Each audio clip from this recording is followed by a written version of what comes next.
پر پڑی رہ گئی اور اس کی روح پرواز کر گئی۔ اور حضرت عیسیٰ فرمانے لگے کہ جو شخص ایسے آدمی کو دیکھنا چاہتا ہے کہ جو کافر مرا تھا اور زندہ ہو کر وہ اللہ پر ایمان لے آیا، تو وہ اس حبشی غلام کو دیکھ لے کہ جو کفر کی حالت میں مرا تھا، لیکن جب اس کو دوبارہ اللہ نے زندگی دی تو وہ ایمان کی حالت میں مرا، یعنی جب اس کو زندگی ملی تو اس نے کلمہ پڑھ لیا تو اللہ تعالیٰ نے اس کو ایمان کی حالت میں دوبارہ موت دی اور وہ مومن مرا۔ اور جو کوئی شخص ایسے شخص کو دیکھنا چاہتا ہے جو مومن مرا تھا، پھر اللہ تعالیٰ نے اس کو زندہ کیا لیکن وہ کافر ہو کر حالت کفر میں مر گیا،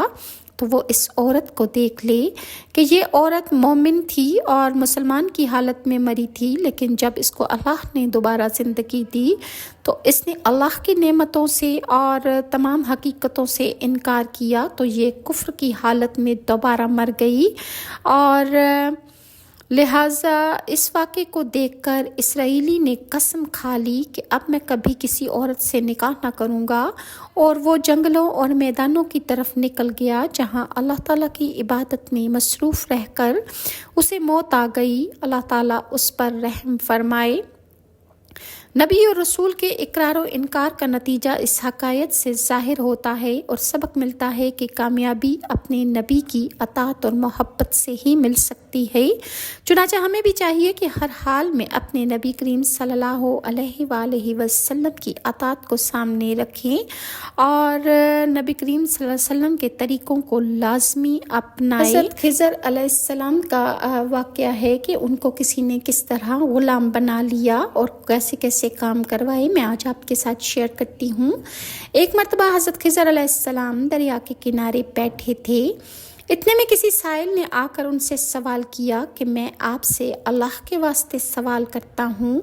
مجھے عنایت فرمائیے۔ یہ سن کر حضرت خضر علیہ السلام پر بے ہوشی طاری ہو گئی۔ جب آپ کو کچھ ہوش ہوا تو فرمانے لگے، بھائی میں تو صرف اپنی جان اور مال کا مالک ہوں، تم نے مجھ سے اللہ کے واسطے سوال کر لیا ہے، لہٰذا میں اپنی جان اور ذات تمہارے حوالے کرتا ہوں، تم جس طرح چاہو اس کو استعمال میں لاؤ، بازار میں فروخت کر کے اس کی قیمت سے فائدہ اٹھا لو۔ چنانچہ سائل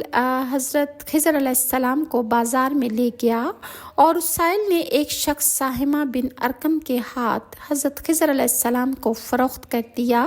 یہ خریدار حضرت خضر کو اپنے گھر لے گیا جس کی پشت پر اس کا ایک باغ تھا۔